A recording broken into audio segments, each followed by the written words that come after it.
Multiple ਮਾਈਲੋਮਾ ਦਾ ਪਹਿਲਾ ਇਲਾਜ ਕਰਵਾਉਣਾ ਇਹ ਇੱਕ ਬਹੁਤ ਵੱਡੀ ਜਿੱਤ ਹੈ, ਪਰ ਸਫ਼ਰ ਅਕਸਰ ਇੱਥੇ ਹੀ ਖਤਮ ਨਹੀਂ ਹੋ ਜਾਂਦਾ। ਤਾਂ ਆਓ ਸਮਝੀਏ ਕਿ ਇਸ ਤੋਂ ਬਾਅਦ ਕੀ ਹੁੰਦਾ ਹੈ, ਖਾਸ ਕਰਕੇ ਜਦੋਂ ਬਿਮਾਰੀ ਦੇ ਵਾਪਸ ਆਉਣ ਦੀ ਗੱਲ ਹੁੰਦੀ ਹੈ। ਹੁਣ ਆਪਾਂ ਇਸ ਵਿਸ਼ੇ ਤੇ ਗੱਲ ਕਿਉਂ ਕਰ ਰਹੇ ਹਾਂ? ਇਹ ਸਿੱਧਾ ਜਿਹਾ ਹਵਾਲਾ ਸਾਰੀ ਕਹਾਣੀ ਦੱਸ ਦਿੰਦਾ ਹੈ। ਮਲਟੀਪਲ ਮਾਈਲੋਮਾ ਦੇ ਜ਼ਿਆਦਾਤਰ ਮਰੀਜ਼ ਦੁਬਾਰਾ ਬਿਮਾਰੀ ਦਾ ਅਨੁਭਵ ਕਰਨਗੇ। ਦੇਖੋ, ਇਹ ਇੱਕ ਗੰਭੀਰ ਹਕੀਕਤ ਹੈ ਅਤੇ ਇਸੇ ਲਈ ਇਸ ਬਾਰੇ ਜਾਣਨਾ ਅਤੇ ਤਿਆਰ ਰਹਿਣਾ ਬਹੁਤ ਜ਼ਰੂਰੀ ਹੋ ਜਾਂਦਾ ਹੈ। ਤਾਂ ਫਿਰ ਜਦੋਂ ਪਹਿਲਾ ਇਲਾਜ ਪੂਰਾ ਹੋ ਜਾਂਦਾ ਹੈ, ਉਸ ਤੋਂ ਬਾਅਦ ਕੀ ਹੁੰਦਾ ਹੈ?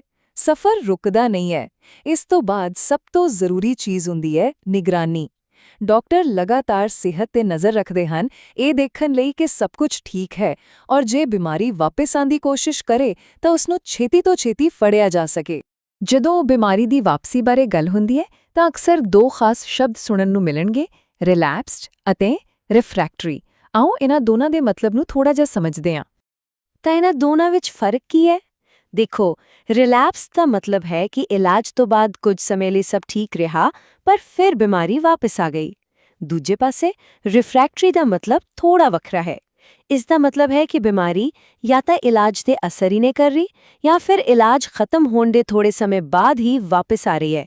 ਇਹ ਫਰਕ ਸਮਝਣਾ ਬਹੁਤ ਜ਼ਰੂਰੀ ਹੈ ਕਿਉਂਕਿ ਇਸੇ ਦੇ ਆਧਾਰ ਤੇ ਅਗਲਾ ਇਲਾਜ ਤੈਅ ਹੁੰਦਾ ਹੈ। ਠੀਕ ਹੈ, ਤਾਂ ਸਭ ਤੋਂ ਵੱਡਾ ਸਵਾਲ ਇਹ ਹੈ ਕਿ ਪਤਾ ਕਿਵੇਂ ਲੱਗਦਾ ਹੈ? ਉਹ ਕਿਹੜੀਆਂ ਨਿਸ਼ਾਨੀਆਂ ਨੇ ਜਿਨ੍ਹਾਂ ਤੇ ਨਜ਼ਰ ਰੱਖਣੀ ਚਾਹੀਦੀ ਹੈ? ਆਓ ਇਸ ਬਾਰੇ ਗੱਲ ਕਰਦੇ ਹਾਂ। ਹਾਂ, ਇਹ ਸਵਾਲ ਬਹੁਤ ਅਹਿਮ ਹੈ। ਉਹ ਕਿਹੜੇ ਸੰਕੇਤ ਹੋ ਸਕਦੇ ਹਨ ਜਿਹੜੇ ਦੱਸਦੇ ਨੇ ਕਿ ਮਾਈਲੋਮਾ ਸ਼ਾਇਦ ਵਾਪਸ ਆ ਰਿਹਾ ਹੈ? ਦੇਖੋ, ਇਹ ਕੋਈ ਲੰਬੀ ਚੌੜੀ ਲਿਸਟ ਨਹੀਂ ਹੈ। ਗੱਲ ਹੈ ਸਰੀਰ ਵਿੱਚ ਹੋਣ ਵਾਲੇ ਅਚਾਨਕ ਬਦਲਾਵਾਂ ਨੂੰ ਪਹਿਚਾਨਣ ਦੀ। ਜਿਵੇਂ ਕਿਤੇ ਇੱਕਦਮ ਤੇਜ਼ ਦਰਦ ਸ਼ੁਰੂ ਹੋ ਜਾਵੇ, ਕਿਸੇ ਥਾਂ ਤੇ ਸੋਜ ਆ ਜਾਵੇ ਜਾਂ ਬੁਖਾਰ ਹੋਵੇ। ਅਸਲ ਵਿੱਚ ਕੋਈ ਵੀ ਅਜਿਹੀ ਚੀਜ਼ ਜੋ ਅਜੀਬ ਲੱਗੇ, ਜਿਸ ਦੀ ਉਮੀਦ ਨਾ ਹੋਵੇ, ਉਸ ਨੂੰ ਹਲਕੇ ਵਿੱਚ ਨਹੀਂ ਲੈਣਾ ਚਾਹੀਦਾ। ਅਤੇ ਜੇਕਰ ਇਨ੍ਹਾਂ ਵਿੱਚੋਂ ਕੁਝ ਵੀ ਮਹਿਸੂਸ ਹੁੰਦਾ ਹੈ ਤਾਂ ਸਭ ਤੋਂ ਜ਼ਰੂਰੀ ਕੰਮ ਇੱਕ ਹੀ ਹੈ, ਬਿਨਾਂ ਕਿਸੇ ਦੇਰੀ ਦੇ ਆਪਣੀ ਮੈਡੀਕਲ ਟੀਮ ਨਾਲ ਸੰਪਰਕ ਕਰਨਾ। ਇੰਤਜ਼ਾਰ ਨਹੀਂ ਕਰਨਾ, ਸਿੱਧਾ ਫੋਨ ਕਰਕੇ ਸਲਾਹ ਲੈਣੀ ਹੈ। ਤਾਂ ਮੰਨ ਲਓ ਇਹ ਪੁਸ਼ਟੀ ਹੋ ਜਾਂਦੀ ਹੈ ਕਿ ਬਿਮਾਰੀ ਵਾਪਸ ਆ ਗਈ ਹੈ, ਤਾਂ ਫਿਰ ਅੱਗੇ ਦਾ ਰਸਤਾ ਕੀ ਹੈ? ਚੰਗੀ ਖਬਰ ਇਹ ਹੈ ਕਿ ਹੁਣ ਲੜਨ ਲਈ ਬਹੁਤ ਸਾਰੇ ਵੱਖਰੇ ਵਿਕਲਪ ਮੌਜੂਦ ਹਨ। ਆਓ ਉਹਨਾਂ ਤੇ ਇੱਕ ਨਜ਼ਰ ਮਾਰੀਏ। ਪਰ ਇਲਾਜ ਦੇ ਵਿਕਲਪਾਂ ਤੇ ਜਾਣ ਤੋਂ ਪਹਿਲਾਂ ਇੱਕ ਗੱਲ ਸਮਝਣੀ ਬਹੁਤ ਜ਼ਰੂਰੀ ਹੈ।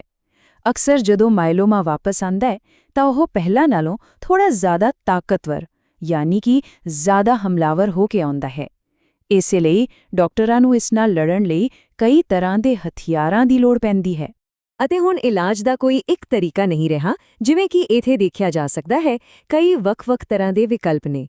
ਇੱਕ ਪਾਸੇ ਸਟੈਮ ਸੈਲ ਟ੍ਰਾਂਸਪਲਾਂਟ ਹੈ, ਫਿਰ ਕੁਝ ਬਿਲਕੁਲ ਨਵੀਆਂ ਦਵਾਈਆਂ ਨੇ ਜਿਵੇਂ CD38 ਇਨਹਿਬਿਟਰਸ ਜਾਂ ਇਮਿਊਨੋਮੋਡੂਲੇਟਰੀ ਏਜੰਟ, ਜੋ ਸਰੀਰ ਦੀ ਆਪਣੀ ਤਾਕਤ ਨੂੰ ਹੀ ਕੈਂਸਰ ਨਾਲ ਲੜਨ ਲਈ ਵਰਤਦੀਆਂ ਹਨ।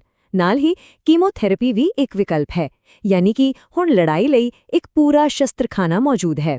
ਅਤੇ ਇਹ ਸਾਰੇ ਵਿਕਲਪ ਇੱਕ ਬਹੁਤ ਵੱਡੇ ਗੱਲ ਵਾਲੇ ਇਸ਼ਾਰਾ ਕਰਦੇ ਨੇ, ਜੋ ਇਸ ਹਵਾਲੇ ਵਿੱਚ ਸਾਫ਼-ਸਾਫ਼ ਲਿਖੀ ਹੈ। ਦੁਬਾਰਾ ਹੋਈ ਬਿਮਾਰੀ ਲਈ ਕੋਈ ਇੱਕ ਮਿਆਰੀ ਇਲਾਜ ਨਹੀਂ ਹੈ। ਇਸ ਦਾ ਸਿੱਧਾ-ਸਾਦਾ ਮਤਲਬ ਹੈ ਕਿ ਹਰ ਮਰੀਜ਼ ਦਾ ਇਲਾਜ ਉਸ ਦੀ ਸਥਿਤੀ ਦੇ ਹਿਸਾਬ ਨਾਲ ਕੀਤਾ ਜਾਂਦਾ ਹੈ। ਇੱਕ ਤਰੀਕਾ ਜੋ ਇੱਕ ਵਿਅਕਤੀ ਲਈ ਕੰਮ ਕਰਦਾ ਹੈ, ਜ਼ਰੂਰੀ ਨਹੀਂ ਕਿ ਦੂਜੇ ਲਈ ਵੀ ਕਰੇ। ਤਾਂ ਫਿਰ ਡਾਕਟਰ ਸਹੀ ਰਸਤਾ ਕਿਵੇਂ ਚੁਣਦੇ ਨੇ? ਖੈਰ, ਇਹ ਇੱਕ ਪੂਰੀ ਜਾਂਚ ਪੜਤਾਲ ਤੋਂ ਬਾਅਦ ਹੁੰਦਾ ਹੈ। ਉਹ ਦੇਖਦੇ ਨੇ ਕਿ ਬਿਮਾਰੀ ਇਸ ਵੇਲੇ ਕਿੰਨੀ ਗੰਭੀਰ ਹੈ, ਪਹਿਲਾਂ ਕਿਹੜਾ ਇਲਾਜ ਦਿੱਤਾ ਗਿਆ ਸੀ ਅਤੇ ਉਹ ਇਲਾਜ ਕਿੰਨਾ ਚਿਰ ਕੰਮ ਕਰਦਾ ਰਿਹਾ। ਇਹਨਾਂ ਸਾਰੇ ਸਵਾਲਾਂ ਦੇ ਜਵਾਬ ਹੀ ਅਗਲੀ ਰਣਨੀਤੀ ਬਣਾਉਣ ਵਿੱਚ ਮਦਦ ਕਰਦੇ ਹਨ। ਅਤੇ ਆਖਿਰ ਵਿੱਚ ਇਹ ਸਵਾਲ ਉੱਠਦਾ ਹੈ ਕਿ ਭਵਿੱਖ ਵਿੱਚ ਕੀ ਹੋਵੇਗਾ? ਮਾਈਲੋਮਾ ਦੇ ਇਲਾਜ ਦਾ ਇਹ ਸਫ਼ਰ ਅੱਗੇ ਕਿਵੇਂ ਵਧੇਗਾ? ਜਿਵੇਂ-ਜਿਵੇਂ ਸਾਇੰਸ ਅਤੇ ਖੋਜ ਅੱਗੇ ਵਧ ਰਹੀ ਹੈ, ਉਮੀਦ ਇਹੀ ਹੈ ਕਿ ਇਸ ਬਿਮਾਰੀ ਨਾਲ ਲੜਨ ਦੇ ਤਰੀਕੇ ਹੋਰ ਵੀ ਬਿਹਤਰ, ਹੋਰ ਵੀ ਸਟੀਕ ਹੁੰਦੇ ਜਾਣਗੇ ਅਤੇ ਇਸ ਨਾਲ ਇੱਕ ਉਜਵਲ ਭਵਿੱਖ ਦੀ ਆਸ ਹੋਰ ਵੀ ਮਜ਼ਬੂਤ ਹੁੰਦੀ ਹੈ।